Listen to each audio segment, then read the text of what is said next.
시청자 여러분 안녕하십니까. 4월 11일 시사정담 시작하겠습니다. 이종근 전 데일리안 편집국장님 나오셨습니다. 안녕하십니까. 네, 이 국장님. 네. 어젯밤 민심에 거센 쓰나미가 지나간 것 같습니다. 네, 그렇습니다.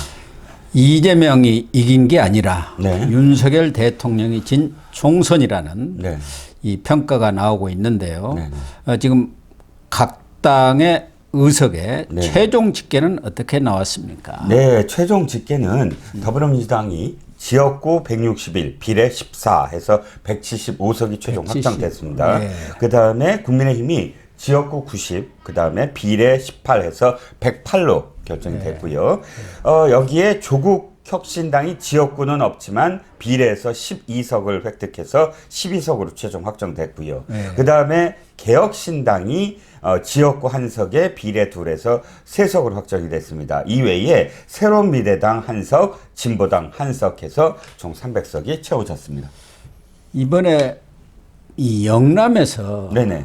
이 막판에 보수층이 결집을 하면서 그나마 네네. 개헌 저지선을 지켰다 이렇게 봐야겠죠. 네, 그렇습니다. 전체적으로 봤을 때는 사실 4년 전과 아주 유사합니다. 전체 더불어민주당과 비교를 했을 때 큰 움직임이 없었는데 자칫 잘못했다가는 사실 200석을 빼앗기고 100석 이하로 돼서 개헌선까지 전부 다 내줄 뻔했지요. 그런데 일단 사전 출구조사에서는 202석까지도 가능하다. 네. 범여권이. 네. 그래서 무너지는 것처럼 나왔습니다. 근데 그렇습니다. 까보니까 막판에 정말 이 200선, 그러니까 개헌 저지선을 만들어준 건 사실 부산이었다. 한마디로 그렇게 말씀을 드리고 싶습니다. 부산이 일단 부산을 비롯한 낙동강 벨트였는데요. 네. 낙동강 벨트가 이번에 무너진다. 뭐 이렇게까지 막 표현되지 않았습니까? 예, 문재인까지 나서가지고 그렇죠. 막 문재인 휩쓸고 나서고 다녔지 않습니까? 뭐 임종석까지 내려가고 뭐 휩쓸었고요.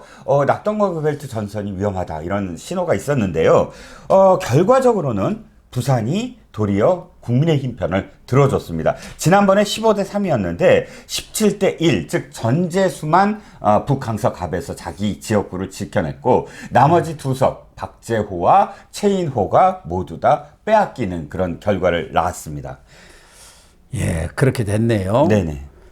그 장해찬인가 하는 사람 끝까지 무소속으로 나가더니 결국은 이번에 10%도 못 얻었죠? 그렇습니다. 9.1%인가요? 그래서 결과는 이겁니다. 그러니까 원래 유동철이 한 40몇 석 뭐 이고요. 나머지 22대 22 뭐 이렇게 비등비등했던 때가 있습니다. 정현욱과 그 다음에 장해찬이 그때는 딱 나서서 단일하자 그랬는데 그 다음에 여론조사가 유동철이 30 뭐 한 5 그 다음에 정현욱이 34 또 장해찬이 18 이렇게 벌어지기 시작하더니 끝내는 이게 까봤더니 거꾸로 정현욱이 50이 넘고 장해찬은 9.1%에 불과해서 10%를 넘기지 못했기 때문에 선거비 보전도 한 푼도 못 받는 결과를 낳았습니다. 그런 사람을 또 지원한다고 나선 사람들이 뭐 유튜브다 뭐다 해가지고 나서가 했는데 참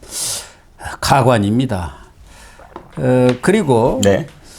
이 처음에 출구조사에서 예측했던 아주 중요한 몇 군데는 네네. 좀 출구조사가 빗나갔어요. 네네, 그렇습니다. 그런데 이제 대표적인 데가 나경원 네네. 지역 아닙니까? 그렇죠. 동작을. 예. 나경원 지역도 그렇고 마포갑의 조정훈, 권영세 용산, 김재섭의 도봉, 안철수 분당갑, 그 다음에 이준석의 화성을 대표적으로 지금 말씀드린 그 후보들이 전부 다 지는 걸로 출구조사에서 나왔거든요. 그런데 까보니까 물론 근소한 차도 있지만 확연하게 벌어지는데도 불구하고 근소한 차로 지는 그런 결과가 나온 곳이 꽤 많습니다. 분당갑도 그렇고 또 동작을도 그렇고요. 동작을도 원래 원사이드하게 지는 것처럼 보였는데 그렇죠. 54.01로 도리어 굉장히 큰 표차로 이겼고요. 안철수도 마찬가지입니다. 47.2로 지는 걸로 나왔는데 53.27로 이기는 것으로 거꾸로 결과가 나왔습니다.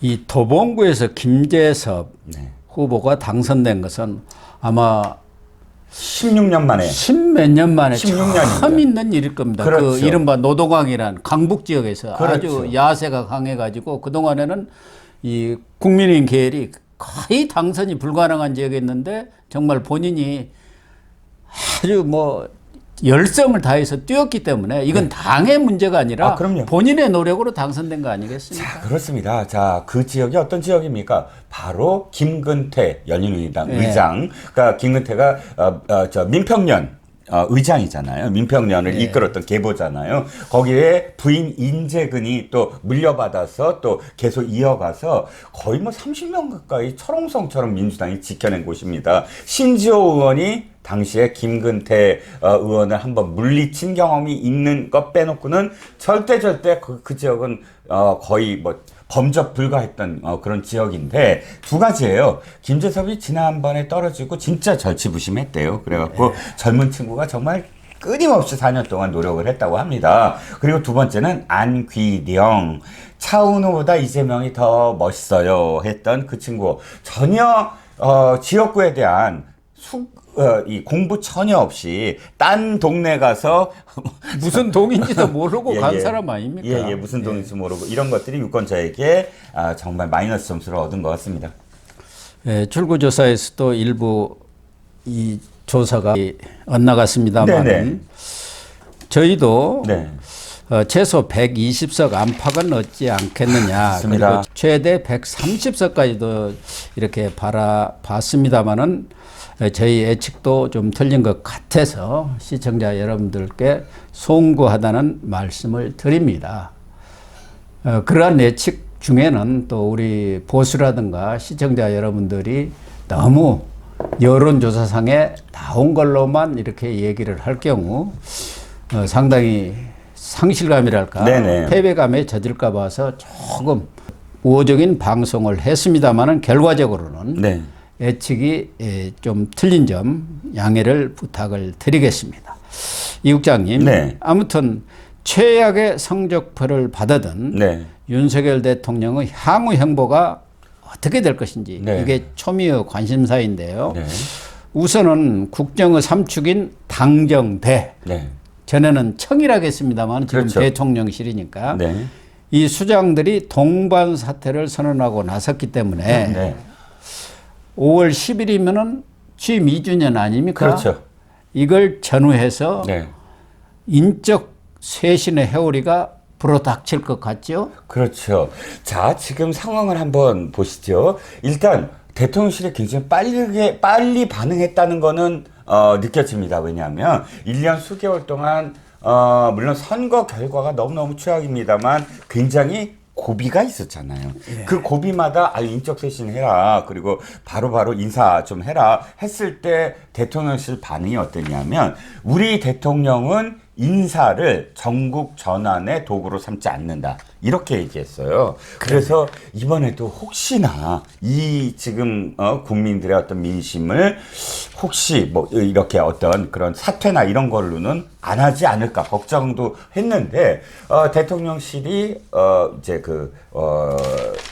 메시지 즉 총선은 국민의 뜻이다 겸허히 받아들이겠다라는 메시지와 함께 몇 분 되지도 않아서 국무총리 구두 사퇴 의사 그다음에 대통령실 수석 이상 비서실장 정책실장 모두 다 사표 일괄 사표 이렇게 보도가 나왔습니다. 그만큼 윤 대통령 입장에서는 엄중하게 받아들인다라는 엄중한 정도가 아니라 이건 예. 지금 국민들이 LO를 넘어서 레드카드를 보낸 거죠. 보낸 것 아닙니까? 그렇죠. 사실은 한덕수라든가 이런 사람들이 한 게 뭐가 있습니까? 네. 그저 대통령 비유 마치고 예스맨 역할만 한 게 더 있습니까? 그렇죠. 예, 진정 물러나야 할 사람들인데 그 자리에 지금 있었던 거 아닙니까? 여소야 되기 때문에 총리를 바꾼다든가 뭐 그럴 경우 국회 인준 문제가 있으니까 아무런 하는 일 없이 어떻게 보면은 그 자리를 지켜왔던 거예요. 가장 안타까운 건 정무적 감각이 결여되어 있는 관료 출신들로만 대통령실이 좀 이루어졌던 게 아닌가. 이관섭, 김태기, 그 다음에 김대기죠. 김대기, 죄송합니다. 김대기, 이관섭, 양 그 비서실장, 그리고 지금 국무총리까지 모두 다 저쪽 경제통 그 관료들 아닙니까?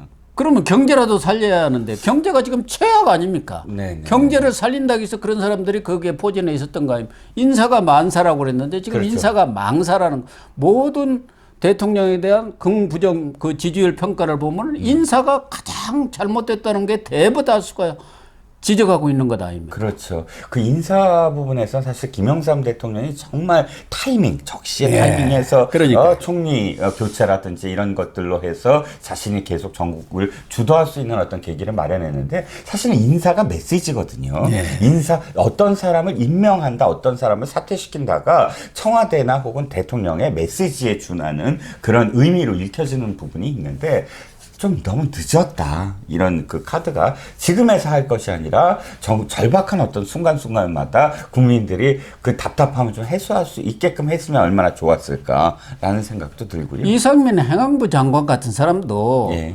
뭐 본인의 잘못을 떠나서 이태원 사건이 났으면 정치적으로 책임을 졌어야 지금까지 한 게 뭐 있습니까? 네. 그 자리 지키는 것 외에는. 어쨌든 앞으로 정말 인적 쇄신을 제대로 해야 하고 그런다고 한다면은 과연 어떤 사람들이 그 중요한 자리들을 차지해야 하는지 이게 이제 가장 관건 아니겠습니까? 뭐 삼고철회가 아니라 십고철회를 해서라도 좋은 분들을 모셔와야 하는데 그게 지금 문제예요. 그렇죠. 우리가 예상해 볼 수 있는 건 이미 180석이 아닌 190석, 범여권 다 합치면 192석 정도 됩니다. 그러면 이 192석에 걸맞는, 아까 192석의 그 힘을 보여줄 텐데, 국무총리는 인준을 받아야 되지 않겠습니까? 그러니까요. 그럼 당연히, 야권이 고개를 끄덕일 수 있는 사람으로 이번은 골라야 돼요. 그렇지 않고는 도저히 불가능한 상황이 돼버렸거든요. 그러니까 이 소통, 그러니까 이번에 인사들은 전부 다 소통의 메시지가 될 수 있는 사람으로 고를 수밖에 없는 상황이 된 거죠. 특히 이 내각이라든가 대통령실에서 정무 감각이 너무 떨어진 것 아니냐. 그렇습니다. 대통령실이라는 것은 정치가 80이고 행정은 20인 겁니다. 네. 그런데 여기는 완전히 행정이 99고 이 정치는 1%만 갖고 있는 것 아니겠습니까? 특히 대통령 어떤 마인드를 보면은 정치를 안 해보시고 바로 대통령이 돼서 그런지 정치에 대해서 뭔가 좀 터부시한 네네. 그런 인식을 갖고 있기 때문에 네네.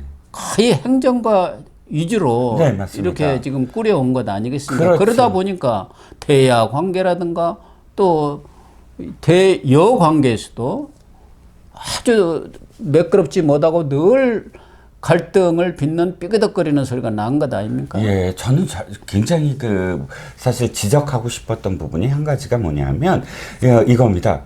프레젠테이션 정부요.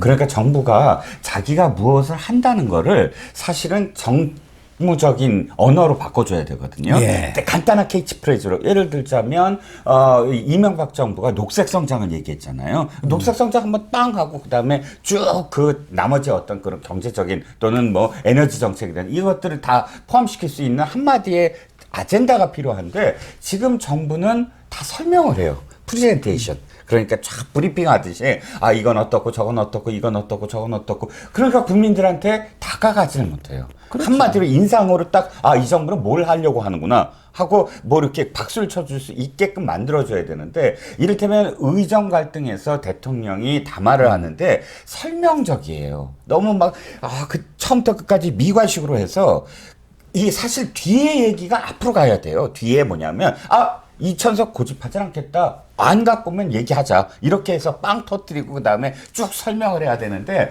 설명부터 아니고 나는 어떤 뜻으로 했고 1차는 어떤 회의가 있고 2차는 어떤 회의가 있고 이게 관료적이거든요. 아니 그리고 대통령이 어떻게 51분간을 네. 혼자 이렇게 담화를 일방적. 읽는 사람이 있습니까? 예. 대통령실에 출입하는 기자가 얼마나 많습니까? 예. 기자 한 명 없이 혼자 이게 한다는 게 51분간 담화를 한다는 게 상식적으로는 납득이 안 가죠. 네. 국민들이 그런 걸 보면서 이게 뭐냐? 이건 정말 권위주의도 너무 권위주의다. 과거 유신이나 무슨 전두환 시대냐 이런 얘기가 나온 것 아니겠습니까? 네. 그동안에도 잼버리라든가 엑스포 또 강서구청장 이런 여러 가지 결정적인 사건들이 있었고 실책들이 있었지만 진정으로 변화의 모습은 보여주지를 못한 것 아니겠습니까? 그런 점이 정말 아쉬운 것이죠. 그래서 이번의 경우는 좀 더 정무적 감각을 가진 네네. 뭐 정치인 출신이라든가 이런 사람들을 좀 과감하게 기용하면 어떨까 하는 생각도 들어요. 네. 그러니까 노무현 대통령 시절에 유인태 정무수석이라든지 또 최소한 실패했다고 뭐 이렇게 얘기되는 박근혜 정부 청와대지만 박근혜 청와대 김기춘 비서실장 같은 사람 비서실을 쫙 총괄하고 저기 혼낼 때 딱 혼내고 기강을 쫙 잡고 또 정치적인 감각을 발휘해서 메시지를 던질 때 어떤 메시지를 던져야 되느냐에 대한 감각들 그런 감각들은 사실은 정치적인 감각, 정무적인 감각이 있어야만 가능하거든요. 그렇습니다. 그런 점에 대해서 정말 대통령이 새롭게 인식을 하고 이 인적 쇄신의 조치를 취했으면 하는 생각입니다. 그런데 과연 그렇게 될지가 좀 의문이기는 하네요. 특히 장관도 그동안 국회에서 물론 야당이 발목 잡기 식으로 조그마한 흠결을 가지고도 바로 타속 인사 청문회 여기서 청문 보고서를 채택하지 않고 그렇게 함으로 해서 대통령이 청문 보고서 채택 없이 많은 내각의 강요들을 임명을 해왔지 않습니까? 그렇죠. 그것은 이제 야당의 잘못이죠.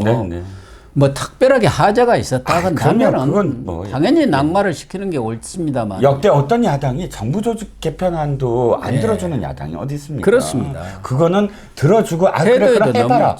해봐라 이렇게 해줘야 되는 거 아닙니까?